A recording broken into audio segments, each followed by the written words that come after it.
FC Fans React. It's the aftermath, Michael. It's not a good aftermath. It's going to be a where we start with that game.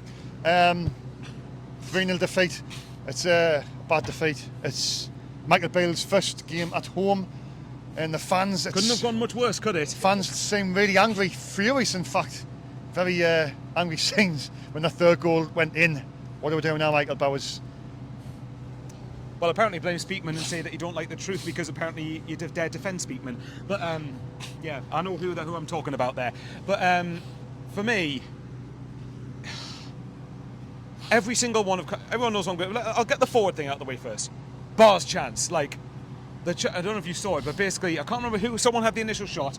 It comes out to the keeper. Yeah. The original keeper spills it, parries it out of the bar, and he somehow skies it over the bar. He's got to at least hit the target, man. You've got to be scoring for me there. I know. You've got to, the keeper's on the ground, and you've got, from what I remember, and you've got to be scoring. Simple as that.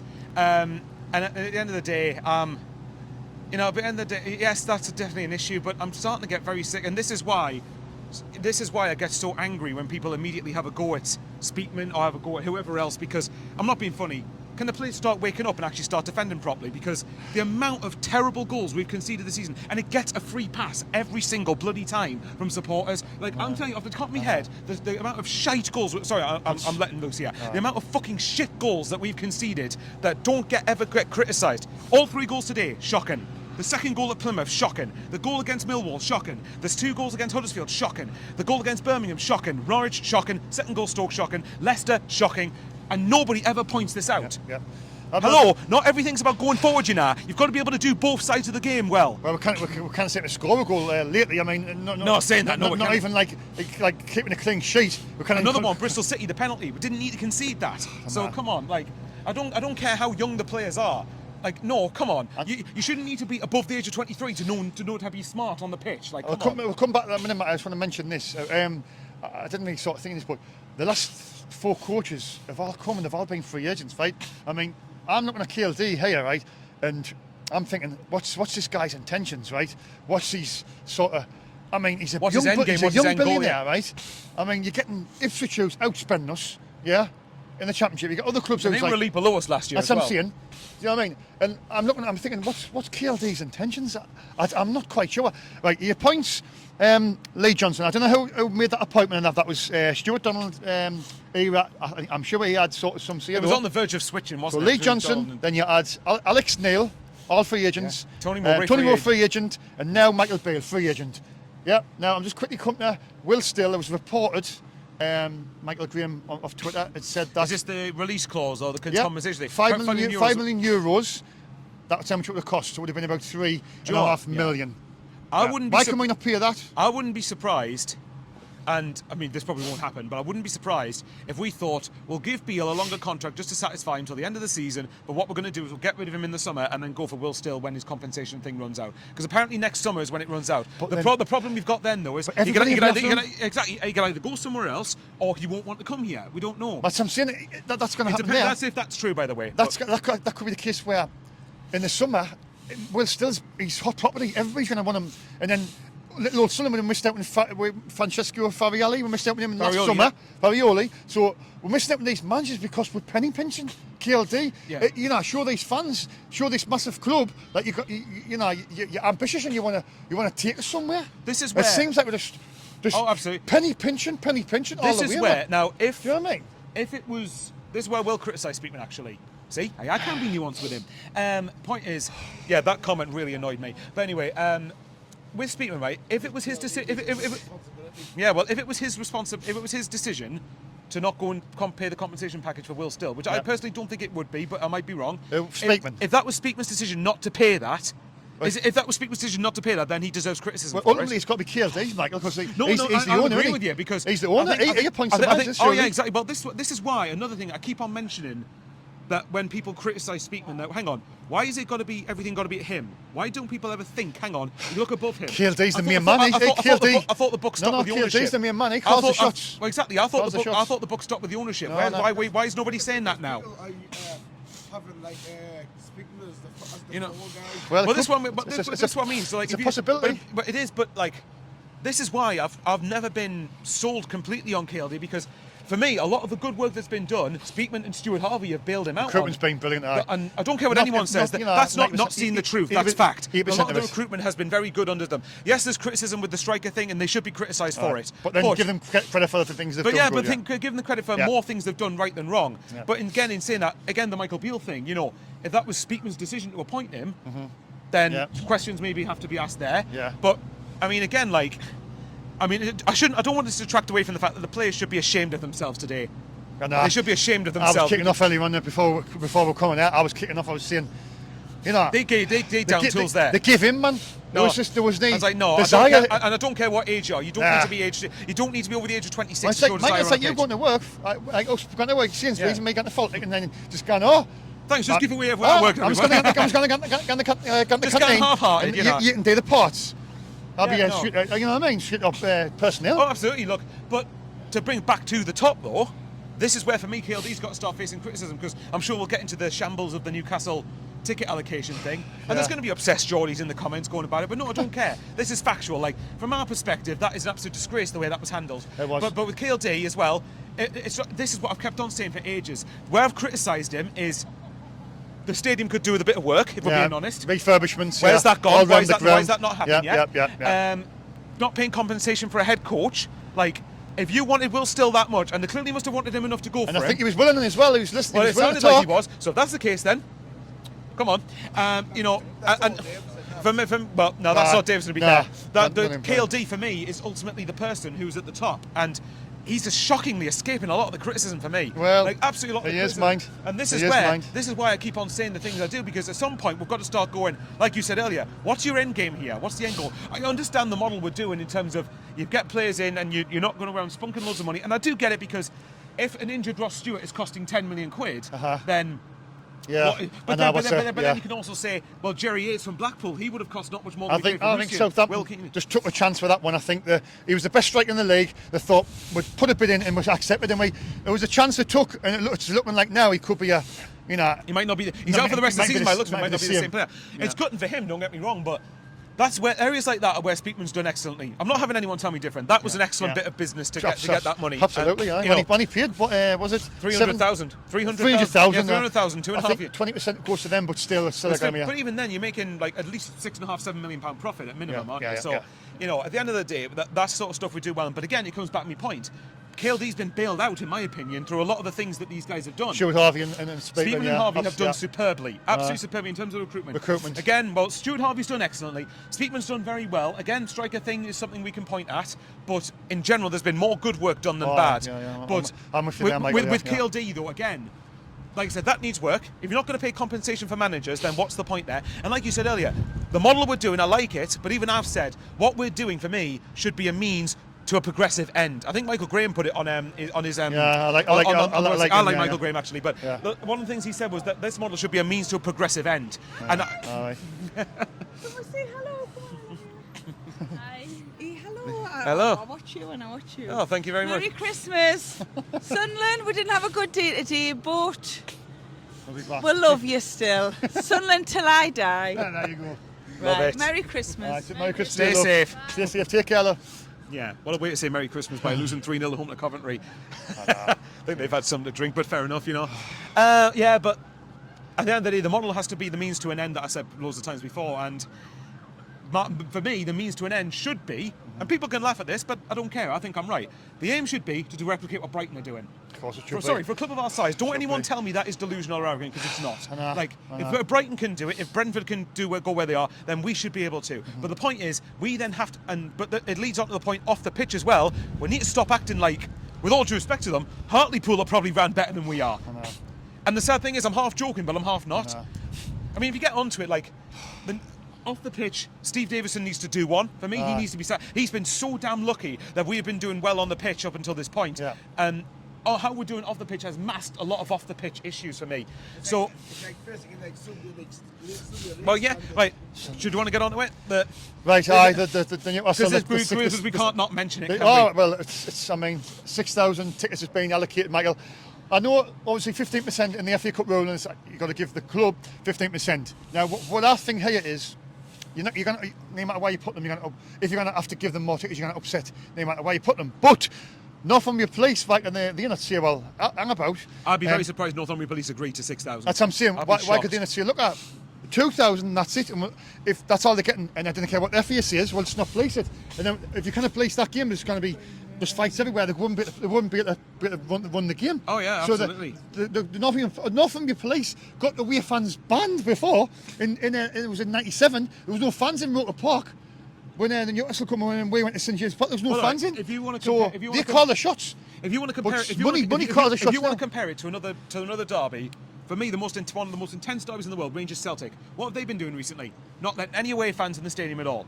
Now, I'm not saying that's feasible here because yes, Newcastle are entirely. What was it, 15% of the capacity? 15%, which is about I think it's something like 9,000, but we're getting 6. No, hang on, it'll be around 7,000, something like that. Is that what it is? I think it's something like that anyway. But the point is, for me, what they should have done was, I understand giving them more than, say, 2,000 because it's a cup game, because cup games you do get more away allocation. But for me, 6,000 is too many. That's far too many. What they should have done was, for me, between 3,000 and 4,000 was a fair allocation. I know, I can't believe it either. Looks like there's a fire. I hope so. I hope everyone's gone in the steam. Being serious. Live, but, being serious, I hope everybody's all right. I don't know what's going on here. Hopefully everything's okay. I don't know what's going on. But the point I was going to make was, for me, you should have had the Newcastle fans all segregated towards the top end of the stadium, because there's a segregation between away fans and the home fans beneath the press boxes. That whole area is usually unoccupied. Now, give them that whole stadium area. And the counter argument I've heard is, if you put them up solely near the top, there's more chance of things being thrown off the pitch. But, however, sorry, Shaun. However, one of the biggest things I would say, though, is, but hang on, if that's a problem, don't put them anywhere near the top to begin with. And secondly, if you're going to give them the whole of the north stand, there's chance of things thrown on the pitch. So right, let's not stop with that. I think it was because what they were thinking was, if they put them all around the top, they were trying to minimise putting them in through 2 exits. And literally, they've give them 2 exits to come in and get out. Yeah, that's a safety measure. Now, they put them at the top, but all their fans is down below. So they'll give them, even the seats what's missing, they'll give them, because what they're going to do for stuff on their own supporters. I mean, even the Geordies are not that, I mean, do you know what I'm saying? So they're giving the top and the bottom, so they're not going to throw anything down at their own supporters. Well, you wouldn't think so anyway. If anything, it's their supporters, it's their own supporters. I mean, it is the general public, so I wouldn't rule anything out, but I do get your point. But the one thing I would, but the one thing people that I mainly feel sorry for is for people like Lauren Kenny, who we know. Who's at a move, Who's had to move. She's a season. She and her, I think it's her dad or her brother, I can't remember.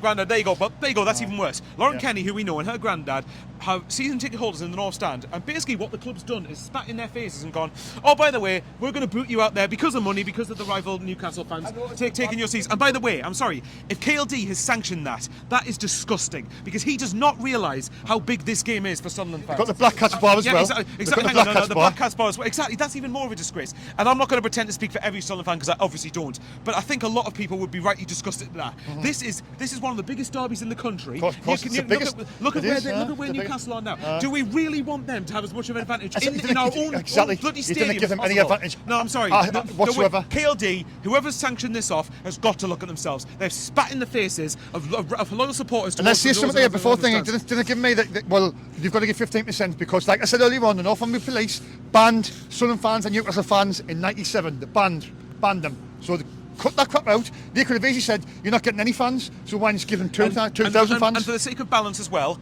if it ended up being a draw and it went to a replay, I'd say exactly the same thing. Thank you. They've got to give us. It was agreed. Oh no! We get 6,000 as well. I know it is. If there's a replay, the other way round, that should be exactly the same. There should be as minimal of our fans in the St James's Park as possible. Like at the end of the day, essentially, there's only one reason only why this has been done.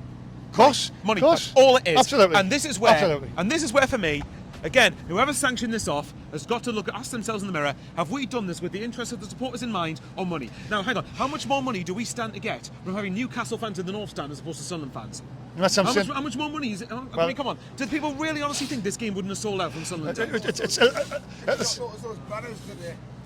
Yeah, good point. I think the fans have every right to put that out. And well, the flag display as well. We're going to do a flag display, sports. Yeah. And then, of course, the club's put out and gone, no, sorry, we don't want to hurt the Newcastle. Don't want to hurt Newcastle. I don't care. This is the time we're a derby, man. Who gives a hell about Newcastle? Come on. Just I mean, this is the time we're a derby, not a bloody buddy salon or something. Long as it's not like offensive or it's not thingy. Just what was Sports washing? And do people honestly think we would be the first people to put a flag about sports washing with them? Of course. Are people honestly that Oh, stupid yeah. to think that we're the first club to do that?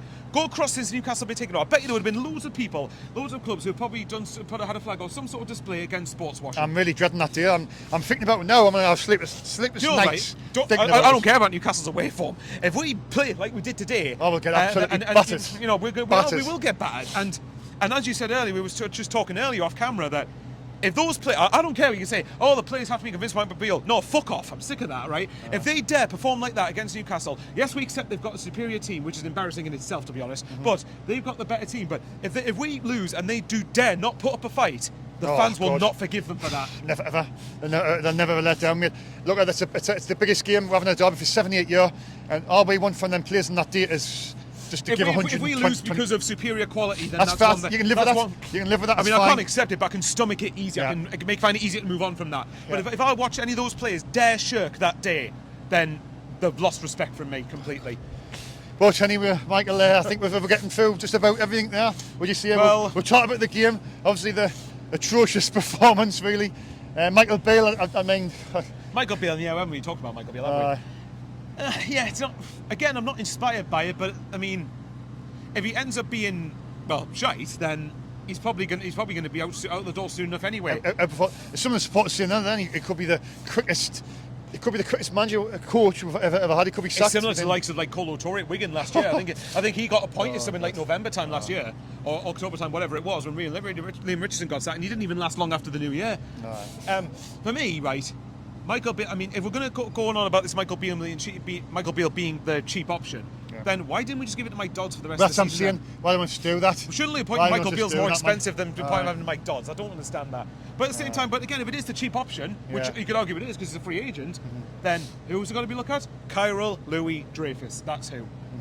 That's who. The book stop. Like we said, we've kept on hearing this narrative when it was Donald and Methven, and it was right. The book stops with the owners. Yeah. But now all of a sudden, because it's Speakman, the book stops with Speakman and not the person who employs him and who's above him. Yeah. And Speakman. And by the way, Speakman isn't immune from criticism. I've said that. If people bother to watch back, I've said that loads of times. Speakman is not immune from criticism whatsoever. But at the end of the day, Kyril Louis Dreyfus is the one who's above him, the one who employs him, the one who ultimately the book should stop with him. He needs to start facing criticism for this. And you've said as well, this season or next season, if this continues, the owners, the fans are going to start to turn, aren't they? They'll start turning big time. And this is where I think the likes of KLD have been quite... I mean, if you look at KLD, right, since he came in some senses he's been fortunate because the first full season with fans in the ground, that was when people wasn't able to go to games for a year, and they were able to come back to go into football. The second season was off the buzz of just gotten promoted, and then this season initially was off the buzz of finishing in the playoffs last year. Yeah. Now, if this season, it's a long way to go yet. There's still half of the season left. Yeah. But if this season fizzles out, then what's that going to go? That's what I'm saying. It'll really get. I mean, next season could be. I mean, they said a 3 to 5 year plan to get back to the Premier League. I mean, you know, I honestly believe if they're saying that, if they're saying up to 5 years to get back in the Premier League, then that's effectively by 2026 we want to be back in the Prem. Yeah. So, and imagine what's going to make if we're not back in the Premier League at that point. And don't get me wrong, at the end of the day, being in the Championship is obviously much more bearable than being in League One, but there will come a point where, and you can argue it's probably there now, there will come a point where fans will start to want to ask for more. And, like you said, what league in England is the club most sustainable? Premier League. Right. We don't deserve to be there, we have to earn the right to be there, but at the end of the day, if we're competent, then we should be a regularly stable Premier League side. Yeah. Not one battling relegation all the time. But at the end of the day, we're obviously a long way off from that yet, but yeah. Sorry if anyone's got annoyed by us. I needed to let a lot of that out. It just really, really annoyed me. That's what it's all about. And I'm cheesed off as well. I think everybody is. Yeah, absolutely. At the end of the day, like I've said before, we can talk about the chances we miss, all that, and yes, that is a problem. But can we please stop using that as an excuse for conceding terrible goals? Like, I'm starting to get really, really fed up and bored of that now. Like, if you look at half the goals we've conceded, as I pointed out earlier, a lot of them, they're all avoidable goals. All avoidable. So at what point then, and this is with Tony Mowbray as well, or Michael Beale, what do we do on the training ground? What do we do to try and combat the goals we're conceding?